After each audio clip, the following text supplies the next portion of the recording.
Hey everybody, it's your Peacekeeper or Whiskey. This is my gaming lounge channel, but what I've got here for you guys today is a continuation on my How to Play series. After a really long hiatus away from World of Warships, I've decided to come back at it and go ahead and give you guys some updated videos. So with this, we're going to go ahead and start on down the US Destroyer tree, because this is probably one of the more interesting trees in the entire US side of the game. So that first ship in the line is the Sampson. It's a tier 2 destroyer. But before we get to the Sampson, I want to talk a little bit about what exactly the US Destroyer line is and how it fits in with the Russian and the Japanese destroyers that are currently in the game. Now obviously there's a British destroyer, there's also a Chinese destroyer, possibly two of those, and a Polish one, which we're not going to worry about at this point in time until they get a full tech tree. So, with that in mind, the Russians are almost entirely gunboats. They do have torpedoes. They are extremely powerful torpedoes, but they are extremely short-range torpedoes. The Japanese have relatively weak guns. I won't say very weak guns. I almost said very weak guns. They have relatively weak guns, but they have really good torpedoes. And from the get-go, the Japanese destroyers will actually be able to stealth torpedo, whereas the US destroyers and the Russian destroyers won't be able to stealth torpedo really at all until later tiers. In fact, the US destroyers get it at tier 7, and I think it's tier 8 or 9 for the Russian destroyers. With that kind of means that the U.S. fits right between there. We're kind of the jack of all trades. That's not entirely true. There are some distinct advantages that U.S. destroyers have in the gun department over the Russian destroyers, and that almost entirely involves the up-close and personal knife fight distances that a true brawl in the sense for destroyers comes about, and nothing drives that point home more than the early tier US destroyers. So with that in mind, you've got really good turret speeds, really fast rate of fire, but relatively low damage. So you're not going to be able to pick off destroyers at long ranges like the Russian destroyers are, but you're also a little bit more stealthy, which means you can actually ambush other ships a little bit easier. As I said before, you know, we can't really start stealth torping until we get to the tier 7s, which is the Mahan for the US destroyer line, and it's only after you get the full upgrade that the fully upgraded torpedoes that it can do that. So with that, you will rely on your guns, and that requires an entirely different playstyle than most people are used to. So, because of that, let's talk about our captain's skills. Now, this is, I want to say the game version is 5.3. It's in the morning of July 5th. It was Independence Day an hour and a half ago. So, we're up to date here, and I hope everybody had a really good 4th of July. So, with that in mind, there's these captain skills are going to carry you all the way up until tier 9. And that seems a bit ridiculous until you start actually looking at the stats and what the ships are really good at doing. So with that, my first recommendation is situational awareness. You just have to know when you're being detected as a destroyer. This is common to every single destroyer line. It is absolutely painful to try and use any other first level captain skill. The second one that's going to be necessary is Last Stand. Last Stand allows you to continue to move and maneuver even though your engines or your steering gears are incapacitated. That limited movement can be the difference between getting sunk because of incoming fire or incoming torpedoes, or getting away. Maybe not unscathed, but getting away. And if you get away, you can always fight another day. So that's my tier 2 right off the bat skill that I would choose. Going into the Tier 3 skills, Superintendent. I cannot stress this enough, especially in the USDD line. We need the speed boost in the early tiers, and we need the extra smoke. So those two things are going to allow you to stay in the fight and fight like a US destroyer for longer. Now in the early tiers, it doesn't, usually the games don't last long enough for it to really matter, but Superintendent is super important once you start getting into the longer, more drawn out games. From there, we go to, well, it depends. So I'm going to say, for me, my level 4 captain skill, my 4-point captain skill is going to be Survivability Expert. That's going to give you 400 HP for each tier of ship. And the reason for that is quite simple. The more damage you can take at closer ranges, the longer you'll stay in the fight.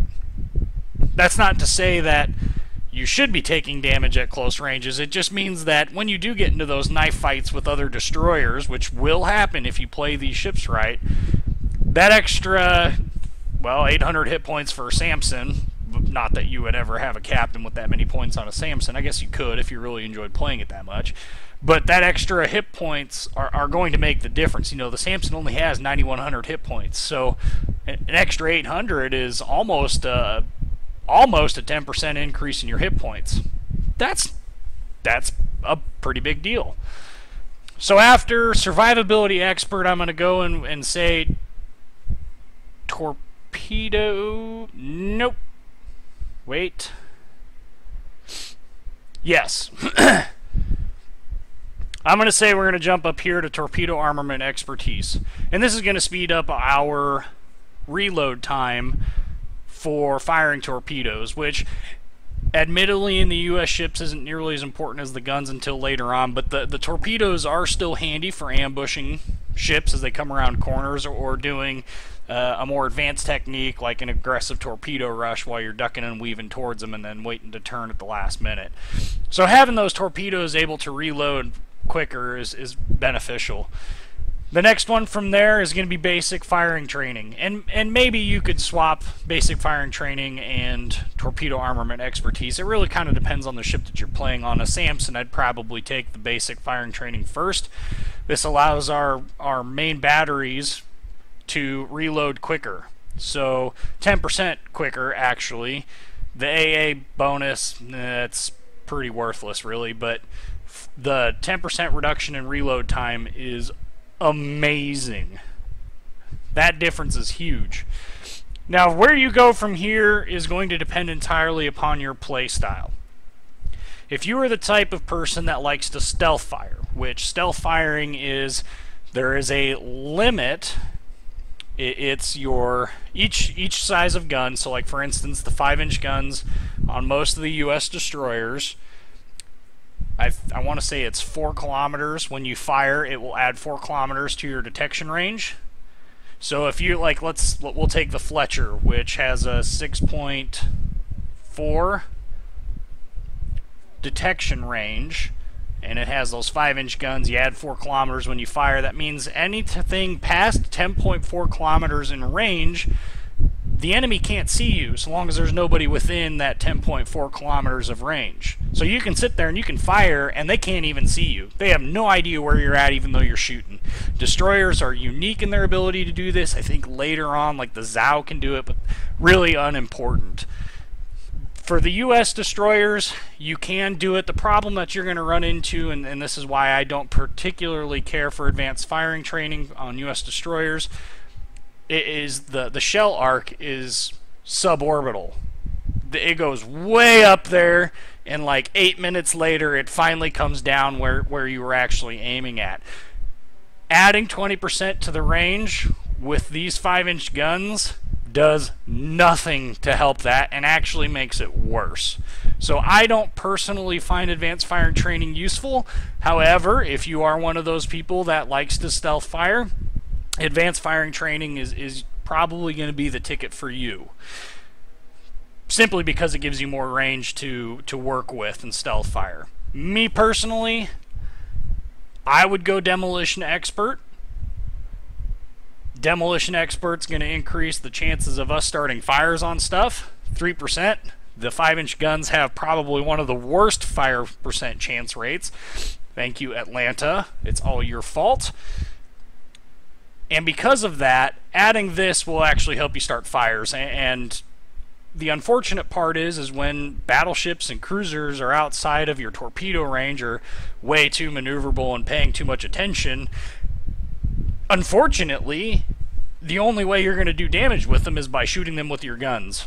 So starting things on fire helps do more damage, especially on targets that are armored, where your HE can start fires and do much more damage than just hitting them with HE could. Or AP, which would most likely bounce. 5-inch AP, there's very few things that 5-inch AP will actually go through and do more damage than HE will. So for me, I would pick Demolition Expert. Now, regardless of which one of these two you choose, you still have 1 point left over, and that will get you to your 19th point. I would come up here and stick it in Ship Survivability simply because this goes to ship how long you can stay in the fight. You know, when you're fighting fires on the deck of your battleship, usually you can deal with it on the battleship because you've got a repair party that will get you hit points back. Unfortunately, on a destroyer, you don't have that luxury. So being able to repair away fires and flooding and bringing back damaged modules 15% quicker is actually an advantage. So that's why I would stick it there. Otherwise, if we don't choose one of these tier 4s and we go and find a tier 5, really the only tier 5 that I would probably consider is Concealment Expert. That's going to take a ship like the Fletcher from 6.4 down to 5.8 kilometers for detection range. I don't know. That's damage versus detection. Half a kilometer and change isn't really going to make or break that difference. If you're a stealth firer, that might be a better change than adding 20% to the range. I don't know. I've not done the math because that's not my play style. Preventative maintenance, I don't know how well that translates to keeping guns alive, but since my battleship videos, it seems like all of the destroyer turrets hang around a little bit longer. So I'm not worried nearly as much about them before as I was before. Now they seem to be fine. I don't know that I would necessarily get preventative maintenance. So again, just going through it, situational awareness, last stand, superintendent, for me, survivability expert, basic firing training, torpedo armament expertise, most likely demolition expert, and ship survivability. I don't have any captains that have gotten to the second tier 4 skill in the additional tier 1. My highest captain for destroyers is only level 14. So that's the captain skills in a nutshell. Those are the ones I think are important. You know, if you think that there's a different build for U.S. destroyers, go ahead and throw it in the comments. I'm interested to read what other people are using, because well, I'm learning too. I am by no means the best at this. So let's get on with our game here. Let's talk about the USS Sampson. This is the tier 2 destroyer, and it is the first U.S. destroyer. It has very short-range torpedoes and probably the weakest guns out of any of the U.S. destroyers you'll run into. Let's go down the stats. We've got 9,100 hit points and basically no armor. Let's put it this way. You could stack a beer can and be thicker than some of the armor on this ship. The main batteries, they are 4-inch guns, and there are only 4 of them on this ship. 1 in the front, you've got 2 on the sides up towards the front, and then 1 at the very rear. For torpedoes, we do have torpedoes. They come in the form of 4 dual launchers, 2 sets of 2 on each side, so 4 per side. This is actually an inaccuracy in the game. The real Sampson class of destroyers had 4 triple tubes, so I don't know why we got shortchanged. I'm sure it's because reasons. They do have a range of 4.5 kilometers and a torpedo speed of 54 knots. So very slow moving, not very long ranged. There are AA guns. You might as well forget about them. I think you standing on the deck with a 1911 would accomplish more. You have a 29.5 knot top speed, 520 meter turning circle, and a 2.7 second rudder shift time. That's pretty nice. In terms of concealment, these are important numbers to remember if you're going to become a successful destroyer captain. 5.8 kilometers for detection by other ships, 3 kilometers being detected by aircraft. In Tier 2, probably not going to get detected by too many aircraft. I would be shocked if you, shocked if you got stuck into too many battles with that. In terms of what upgrade to choose, now they have made some changes to these, and I've not really looked at them, but I think I'm going to stick with the one that I've got. And that's going to be Main Armaments Mod 1, minus 20% to the risk of the main battery being incapacitated, 50% to main battery survivability, 20% to the main battery repair time, minus 20% to the risk of torpedo tubes becoming incapacitated, plus 50% to the torpedo tube survivability, minus 20% to torpedo tube repair time. So that's basically all of your damage. I guess you can call it upgraded. Yeah, we'll call it upgraded. So this is the Sampson, very basic Tier 2 ship. Let's get some gameplay video rolled in here, and we will talk about the game strategies that I use for U.S. destroyers. Many of these are going to carry over between the Sampson, the Wicks, and on up the tree all the way up until the Fletcher, and even some of them into the gearing. So these are some pretty important tips coming up. Stand by and we will get them to you. Alright, so this first tip that we're going to do, I'm going to call it the smoke and plink. The whole premise behind this is that we are going to get ourselves into a tactically sound position where we can engage multiple targets. In this case, we got 3. We're going to start engaging while we slow down, and then we're going to pop our smoke. Now, the whole premise behind popping our smoke is that we have concealment, and so long as somebody else is spotting those ships, we can continue to engage them while in the cover of smoke. Now, you will notice that I'm also backing up and going forward and backing up and going forward. I'm also turning. That is to keep my profile constantly changing and make it harder for enemy ships to hit you. Now you'll see this pays off. I end up sinking that poor ship. That's the smoke and plink. That's a very, very common U.S. destroyer one. So in this video, we're going to talk about destroyer hunting, and we are going to talk about torpedo aiming. Now in this one, I was right off the beginning of the game. A Dertsky pops up. It's a Tier 3 destroyer. It should be able to kick my Tier 2, but it ends up not doing it, and my experience with the U.S. U.S. Destroyer Line shows through.